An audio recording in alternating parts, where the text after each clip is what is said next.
All right, let's jump right in. I want to talk about an idea today that might sound, well, kind of wrong at first. It's this idea that being too friendly, always being the yes person, might actually be the very thing that's holding you back.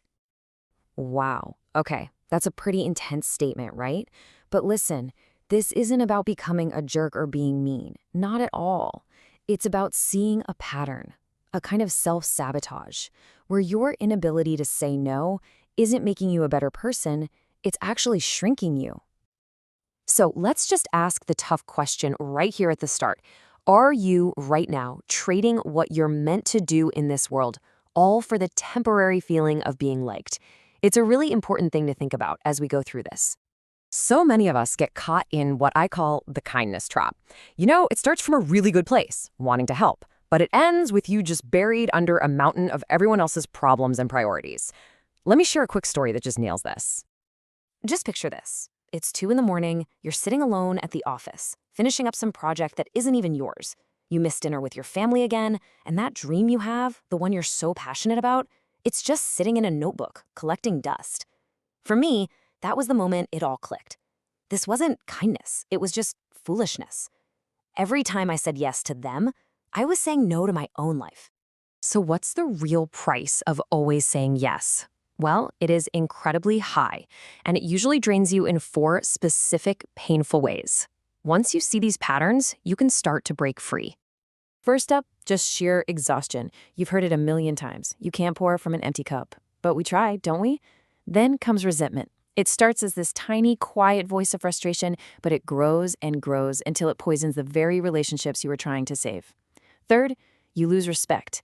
And not just from other people, from yourself. If you don't value your own time, why should they?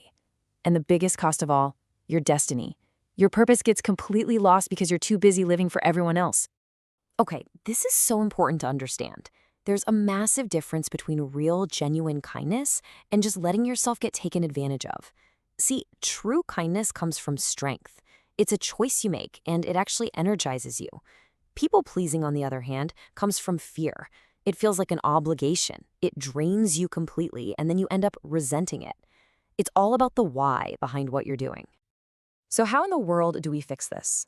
The answer is boundaries. Healthy boundaries. And we really need to change how we think about them. They're not there to push people away. I absolutely love this because it just flips the whole idea on its head. When you have clear boundaries, people know where they stand with you. It shows them you respect yourself, and a funny thing happens. They start to respect you more too. It builds a foundation for real connections, the authentic kind. You know, let's look at it through this idea of stewardship. You've been given this one life, right?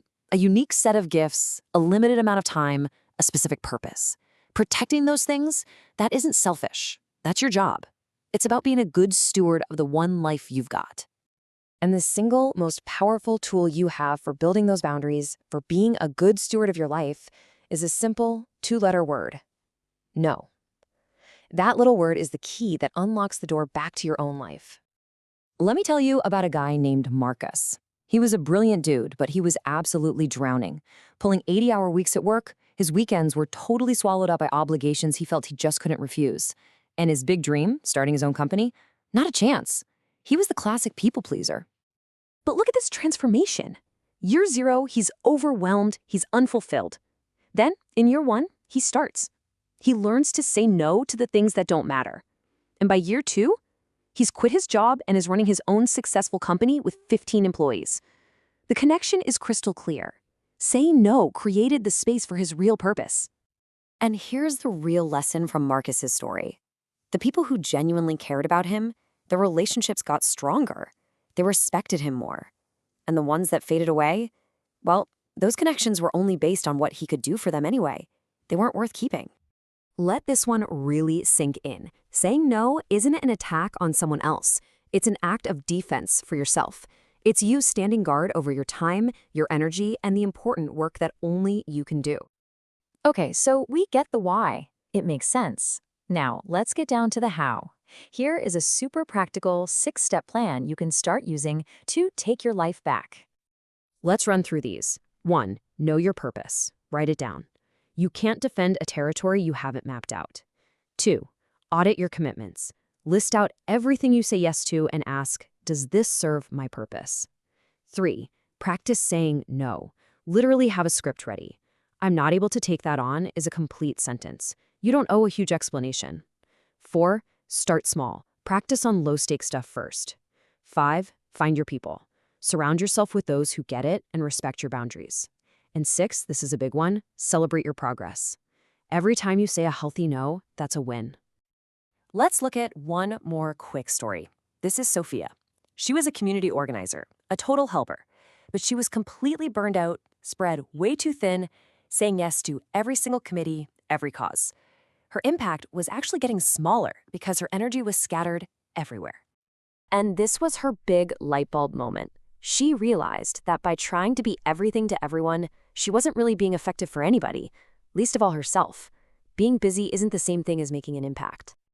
So, Sophia made a huge change. She started saying no and focused all her energy on one core project, youth mentorship, and the results were incredible. Her impact exploded, her health got better, her relationships improved. She was actually helping more by doing less. And this, right here, is the heart of it all. The world doesn't gain anything from you being exhausted and resentful. The greatest gift you can give the world is you, at your best, living out your purpose.